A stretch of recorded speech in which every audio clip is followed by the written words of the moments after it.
The air clung to Mia's skin like a second layer, thick and damp, as she stood outside Ethan's apartment door. July 2025 had turned the city into a furnace, the kind of heat that pressed into your lungs and made every step feel like wading through syrup. She was 18 now, barely, and the weight of that number sat heavy on her shoulders. Too young to have answers, too old to run from the mess she'd made.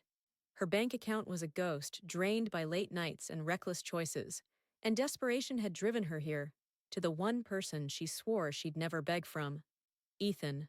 Her stepbrother.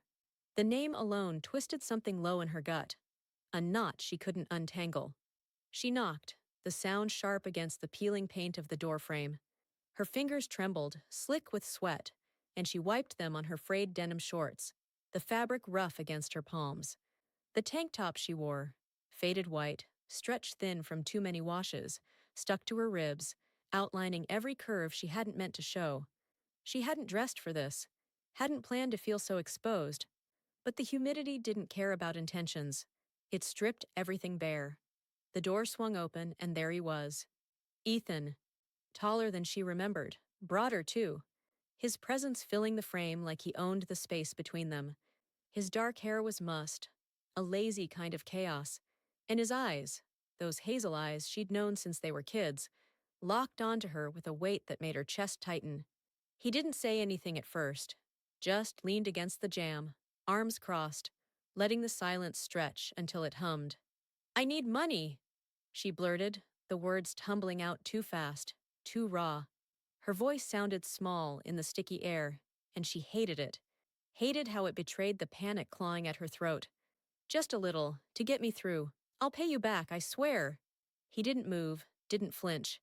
Instead, his gaze shifted, slow and deliberate, sliding down from her face to her body. It wasn't rushed, wasn't casual. It was a study, a mapping, and she felt every inch of it. Her tank top, damp and clinging, caught his attention first. How it hugged the swell of her breasts, the way it dipped low enough to hint at the soft valley between. Then her shorts, threadbare and tight, tracing the lines of her thighs, the hem frayed where her fingers had picked at it nervously on the bus ride over. Her skin prickled under his stare, a shiver racing up her spine despite the heat, and she couldn't tell if it was shame or something darker, something she didn't want to name. "Pretty little thing like you," he said at last, his voice a low drawl, syrupy and warm, curling around her like smoke. He straightened, stepping closer, and the air between them thickened, charged with something she couldn't breathe through. "Ought to earn it." Her breath hitched, a sharp little gasp that burned in her chest. "Earn it!" The words hung there, heavy, sinking into her bones. She should have recoiled, should have turned and bolted down the hall, but her feet stayed rooted, pinned by the heat in his eyes. They weren't the eyes she remembered from childhood. Safe, distant, familial. These were sharper, hungrier, peeling her apart layer by layer until she felt naked in a way that had nothing to do with her clothes. Her mind spun, a dizzying whirl of thoughts she couldn't catch. He was her stepbrother. Had been since she was 6 and he was 8, since their parents stitched their lives together with a marriage that didn't last. They'd shared holidays, arguments, a bathroom sink littered with toothpaste stains. He wasn't supposed to look at her like this. She wasn't supposed to feel the flush creeping up her neck, the restless ache blooming low in her belly. It was wrong, all of it. A line drawn in the sand she'd never dared to cross. But his stare was too warm, too knowing, and it stirred something deep, a current she'd buried under years of pretending he was just Ethan. She shifted, her sneakers scuffing the worn carpet, and her arm brushed the edge of the doorframe. The contact jolted her, a spark that raced through her nerves, and she wondered if he felt it too. The pull, the hum, the way the room seemed to shrink around them. Her skin buzzed, alive in a way it hadn't been before, every pore drinking in the heat of his nearness. She could smell him now, sweat and cedar, faint but sharp, cutting through the stale air of the apartment.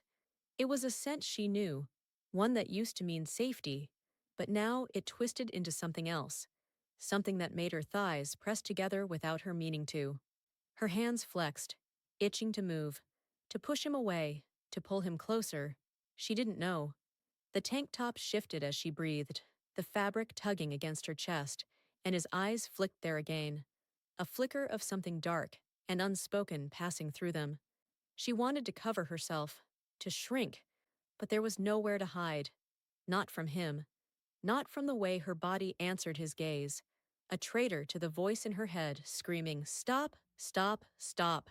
The room was too small, too hot, the walls pressing in until she could hear her own heartbeat, a frantic thud against her ribs. She should leave. She knew it. But the money. She needed it, needed the lifeline, and he was dangling it just out of reach, a bait she couldn't ignore. And beneath that, beneath the practical, was something murkier, a craving she couldn't name, fed by the slow curl of his lips, the weight of his words. Earn it. Her mind latched onto the phrase, turning it over, tasting it, and each time it sank deeper, rooting itself in the places she'd kept locked away.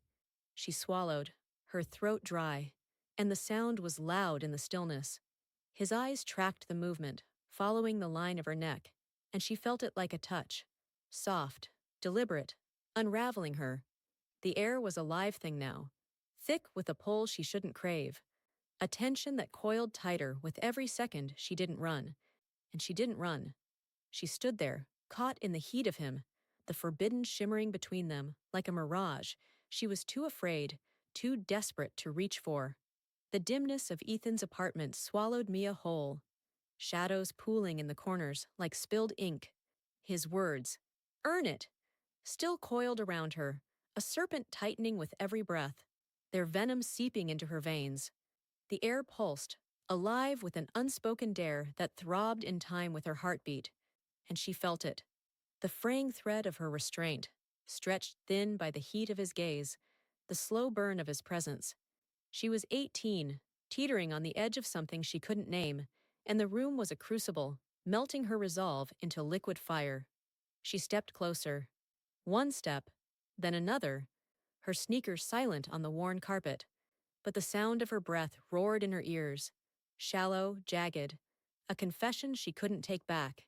He didn't move, didn't retreat, just watched her with those hazel eyes, sharp and unyielding, daring her to cross the line she'd traced in her mind 1,000 times.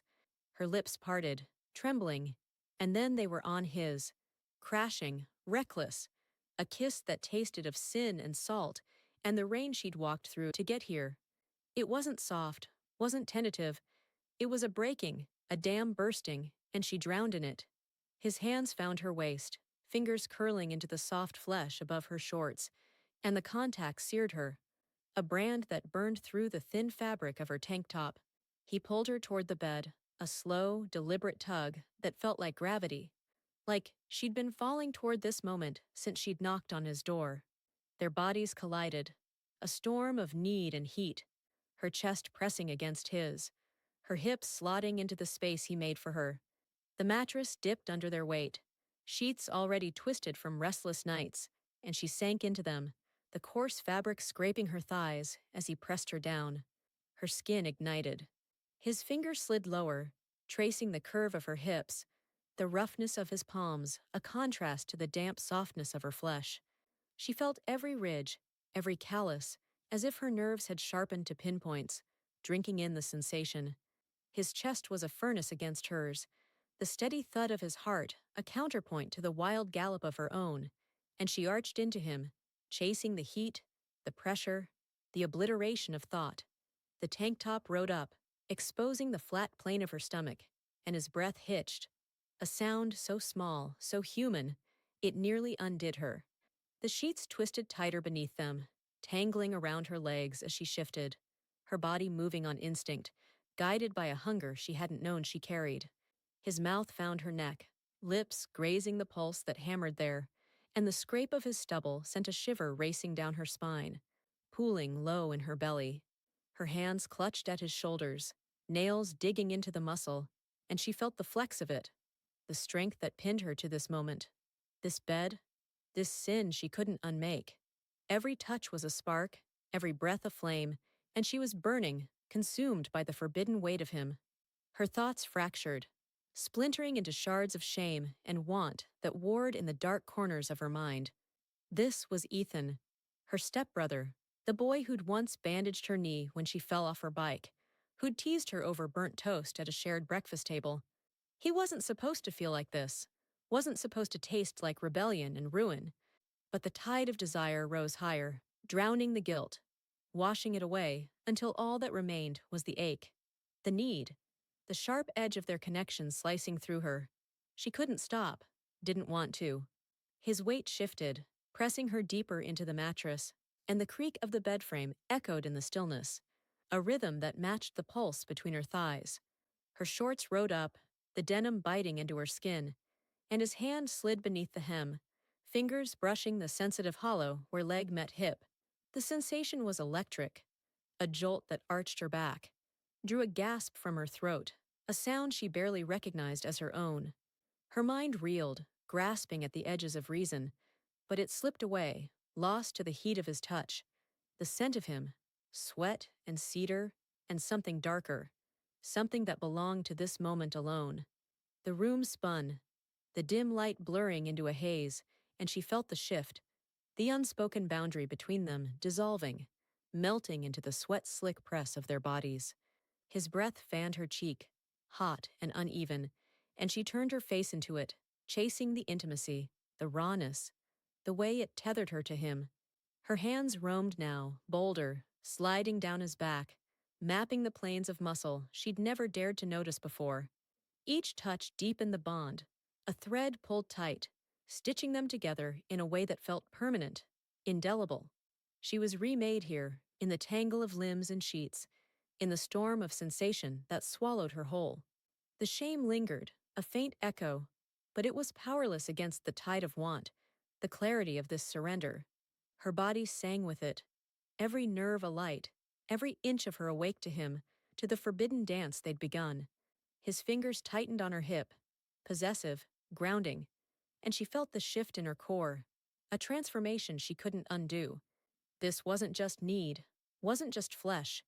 It was something deeper, something that sank into her bones, etched itself into the bed they'd claimed as theirs. The air was thick now, heavy with their mingled breaths, the musk of their closeness. She felt the world narrow to this, to the heat of his skin, the rhythm of his touch, the silent promise in the way he held her.